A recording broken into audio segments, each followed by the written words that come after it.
Bienvenidos a Observatorio, el programa de TV UNAM dedicado a analizar los temas de la agenda nacional. Una de las reformas más importantes que se tomaron el año pasado dentro del Pacto por México fue la reforma constitucional en materia de telecomunicaciones y radiodifusión. Por primera vez en décadas se creó un organismo autónomo regulador del sector y se establecieron límites a la concentración de la propiedad que hemos vivido, por ejemplo, en televisión, en telefonía fija y en telefonía celular. Sin embargo, la ley secundaria, que debió haber estado aprobada a más tardar el 9 de diciembre pasado, todavía no ha sido discutida en el Congreso e incluso no hay formalmente una iniciativa del Ejecutivo en la materia. Para llamar la atención sobre el tema y para dar continuidad al análisis sobre las telecomunicaciones, esta noche Observatorio dedica su programa al tema y cuenta como invitados con el presidente de la Asociación Mexicana de Derecho a la Información, la AMEDI, Agustín Ramírez, y el profesor de la UAM Xochimilco, Gabriel Sosa Plata, especialista en la materia. Antes, en nuestra sección Desde el Campus, Luis Daniel Vázquez, profesor de la Facultad Latinoamericana de Ciencias Sociales, Flaxo, analizará precisamente la agenda legislativa que se abre en este periodo de sesiones. Luis Daniel, bienvenido a tu espacio de análisis, de reflexión. Pues el 1 de febrero empezó el nuevo periodo de sesiones. Tenemos 90 días por delante con una agenda muy cargada. Muy abultada, efectivamente. Tal vez un primer punto interesante para mencionar es la relevancia política que ha cobrado otra vez el Congreso.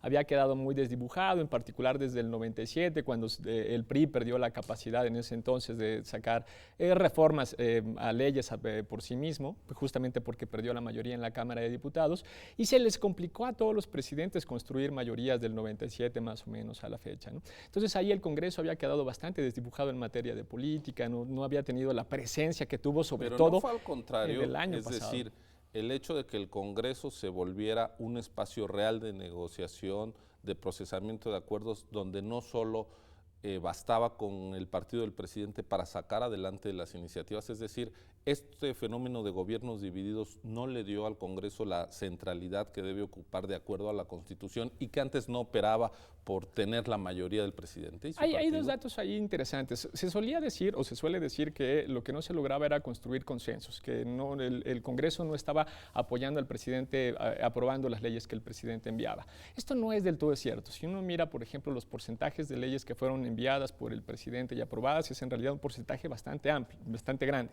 70 o 80% de las leyes. Lo que en cambio normalmente no salía en ese Congreso son las reformas más controvertidas, las reformas que sí salieron justamente hacia finales del 2012, porque estoy pensando en la de flexibilidad laboral, por supuesto, pero ya después, durante todo el 2013, todas las reformas como la educativa, bueno, la reforma fiscal, la reforma en telecomunicaciones de la que ahora vamos a trabajar un poco más a lo largo del programa.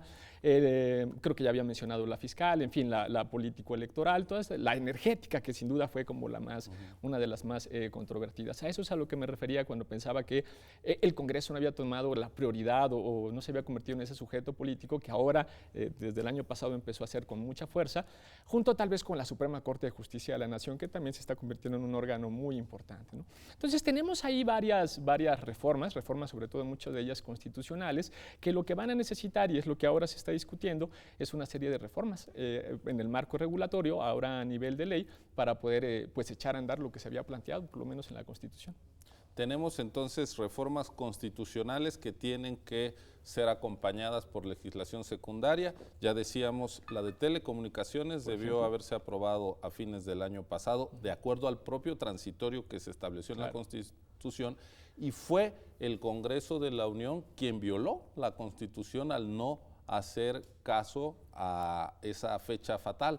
Tenemos por otro lado las leyes que se desprenden de la reforma constitucional en materia de transparencia recién promulgada, las leyes en materia electoral, es decir, tenemos una agenda muy cargada. ¿Tú cómo identificarías, digamos, un criterio de jerarquización, de dar cierta prioridad en los meses que siguen. Los partidos establecen cuáles son las prioridades en la agenda legislativa que ellos plantean al inicio de cada uno de los periodos que tiene el Congreso.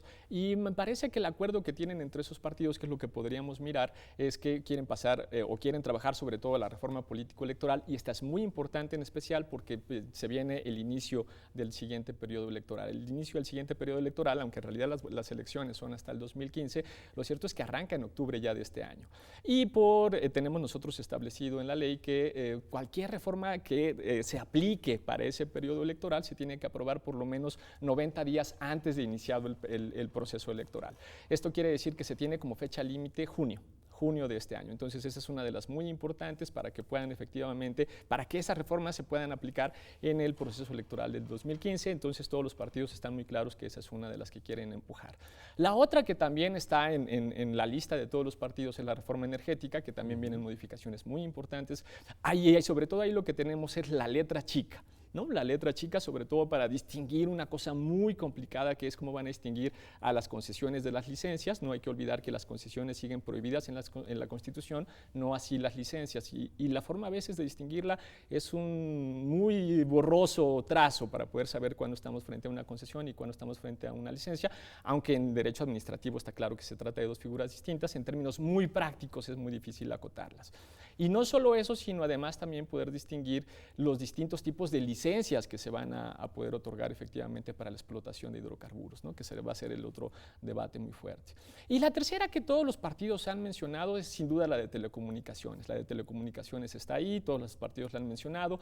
De hecho, nosotros tenemos en la Constitución desde hace tiempo una cosa que se llama iniciativas preferentes que puede enviar el presidente de la Nación, y el presidente avisó hacia mediados, finales de enero, que iba a mandar como iniciativa preferente la de telecomunicaciones, y además lo avisó a través de Videgaray, o sea, no fue un enviado menor, cosa que finalmente no sucedió. No mandó ni esa ni la energética, que se esperaba que la mandara vía iniciativas preferentes. Entonces, esas tres son las que ahora están colmando la discusión en la agenda legislativa. Y ligada a la de telecomunicaciones está la de competencia, claro, porque pues son normas secundarias que se desprenden de una misma reforma constitucional que operó el año pasado y que necesariamente pues el Congreso tendrá que ir desahogando. Lo que vimos en la reforma energética fue poca discusión. Claro. En la reforma constitucional, a pesar de que duró varios días, aquí en este programa lo comentaba el doctor Diego Valadez hace unos días, cómo las reservas que se ponían desde la oposición a los artículos constitucionales que iban siendo modificados no obtuvieron ninguna respuesta por parte de quienes apoyaron las reformas constitucionales en esta materia, en específico la energética.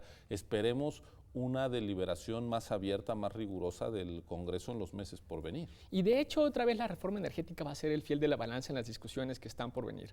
Algo que tendríamos nosotros que analizar y que es también importante recuperar es que se necesitan distintas construcciones de mayorías cuando de lo que se trata es de reformar una constitución con respecto a unas leyes. La Constitución te pide las 2/3 partes tanto de la Cámara de Diputados como de senadores, así como la mayoría simple de los congresos locales. Las leyes no.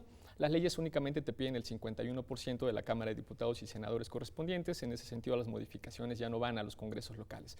Y este dato es relevante porque el PRI tiene un número más o menos importante, tanto de diputados como de senadores. Si va en alianza incluso con el Partido Verde Ecologista, como lo ha hecho en ocasiones anteriores, no alcanza a sumar la mayoría, pero le faltan muy poquitos diputados, le faltan poco más de 8 o 9 diputados, le faltan también muy poquitos senadores, 4 o 5.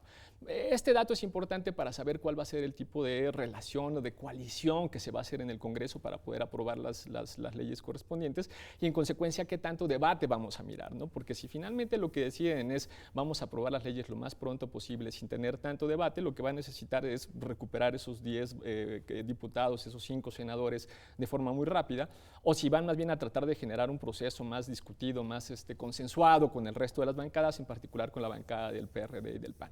Lo que podemos ver ahora, o por lo menos lo que han mencionado, es que en principio, salvo en la energética, los tres partidos dicen vamos juntos todavía. No queremos revivir el Pacto por México, ese no es el objetivo, pero vamos juntos en la discusión. El único pero que ha puesto el PRD es salvo la energética, pero sí nos interesa entrar a discutir todos los otros temas. Entonces ahí vamos a ver cómo se van formando las mayorías en los meses que están por venir. Dime. No, pues yo precisamente te iba a decir, lo que tenemos que hacer es un seguimiento de los temas. Hay asuntos que más allá de que tengan que ver con la agenda inmediata de los actores políticos, como es la electoral, pues de resolver los detalles que dejaron pendientes dependerá la viabilidad de los procesos electorales que tengan cita el próximo año y de que los procesos electorales se desahoguen de manera adecuada, en buena medida pues depende la gobernabilidad del país, así que no son asuntos menores sobre los que tendrá que estar resolviendo el Congreso en estos menos de 3 meses que quedan para el final del periodo ordinario, que será cuando concluye el mes de abril. Claro, claro. Dos datos relevantes va a ser donde probablemente se atoren un poco más las cosas: la consulta popular, la ley de consulta popular, que ahora está un poco atorada, que obviamente el PRI quiere sacar una ley, pero dice no queremos sacar una ley que permita llevar a consulta la reforma energética. El PRD tiene un poco ese objetivo y eso toca dos reformas, toca la reforma electoral y toca también la reforma energética. Y solo no olvidar, como mencionabas ya hace un rato, que hay leyes que están establecidas en distintas reformas constitucionales y que todavía no han salido. Algunas de ellas muy importantes, ya unas viejas leyes establecidas en la reforma constitucional en materia de derechos humanos del 2011 que siguen también ahí esperando, como la ley de asilo o la ley que tiene que ver con la defensa o el debido proceso para los extranjeros que son expulsados. Pues te invito a que en los próximos meses en este espacio hagamos una especie de marcaje legislativo al trabajo que esté haciendo en el Congreso de la Unión. Muchas gracias, Luis Daniel. Continúen con nosotros, vamos a nuestra sección Contraste. Ya están aquí nuestros invitados especialistas en telecomunicaciones para hablar precisamente de la legislación secundaria de la reforma constitucional. Ya volvemos.